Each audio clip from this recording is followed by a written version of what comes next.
आहे. सर्वांचं लक्ष लागलेलं आहे प्रॉपर्टी एक्झिबिशन मध्ये. यंदा काय वेगळं असणार आहे यंदाच्या एक्झिबिशन?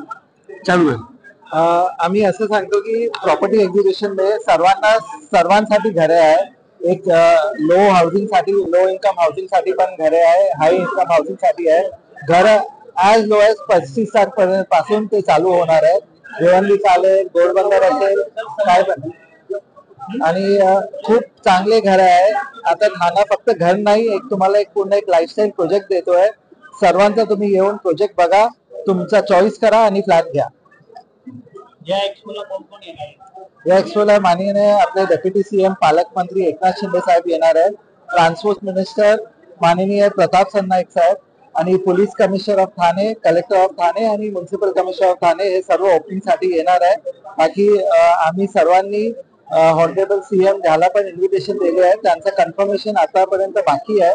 जेव्हा येणार तर तुम्हाला ठरवणार.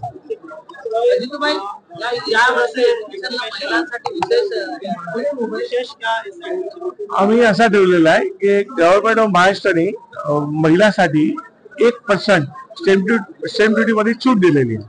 ते उपक्रमाप्रमाणे जो माणसा मतलब जो फॅमिली लेडीजच्या नावाने घर घेतला या तो ऑफिस घेतली आणि 4 दिवस मध्ये 20% जो मिनिमम पेमेंट आहे ते दिला, तर त्याला आम्ही विशेष डिस्काउंट म्हणजे विशेष सूट ते देणार आणि चांगला डिस्काउंट देणार अशी आम्ही अनाउन्समेंट केली.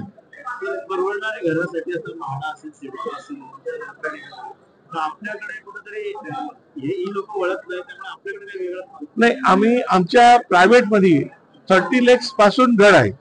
40चा आहे, 35चा आहे, 45चा आहे, 50चा आहे. तर ते चांगलं आहे ना. आणि 1 कोटीचा पण आहे, 2 कोटीचा पण आहे, 4 कोटीचा पण आहे, 15 कोटीचा पण घर आता ठाण्यामध्ये इंट्रोड्यूस झालेला आहे. तो सगळा आजच्या पेपरमध्ये तुम्ही बघितलं असेल, सिडकोनी मोठी ऍडव्हर्टाईज दिलेली आहे. 74 लाखात 322 स्क्वेअर फूट नाशिक मध्ये, म्हणजे 23,000 फूट जागा.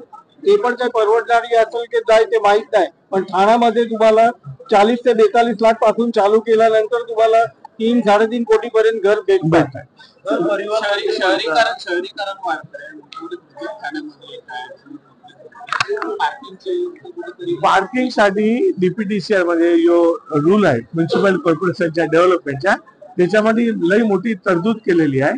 तो आम्हाला पर फ्लॅट एक पार्किंग द्यायच्या गरजेचं आहे. ते पर्यंत ते आपल्याला भेटत नाही, ओसी भेटत नाही आणि कमिशनर सर्टिफिकेट भेटत नाही. तो पार्किंगचा सफिशियंट प्रोव्हिजन आम्ही केलेलं आहे.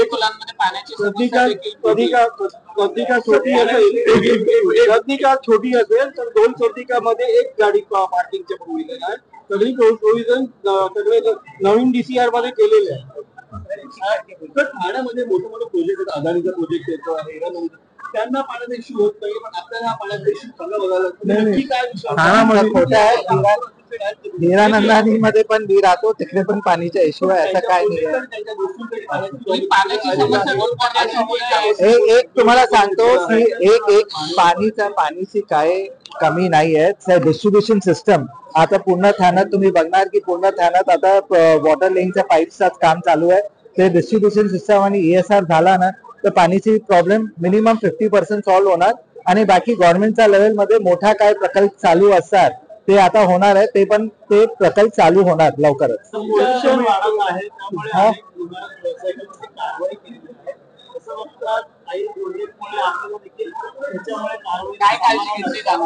काय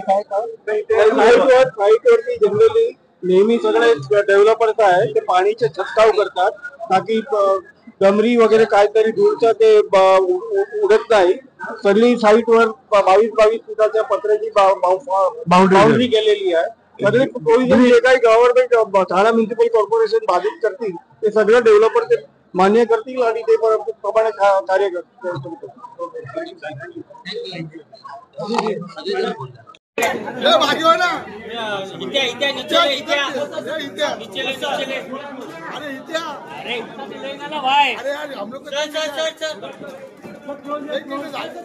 अरे फोटो काढण्यासाठी द्या ना आम्हाला व्हिडिओ कॅमेरा.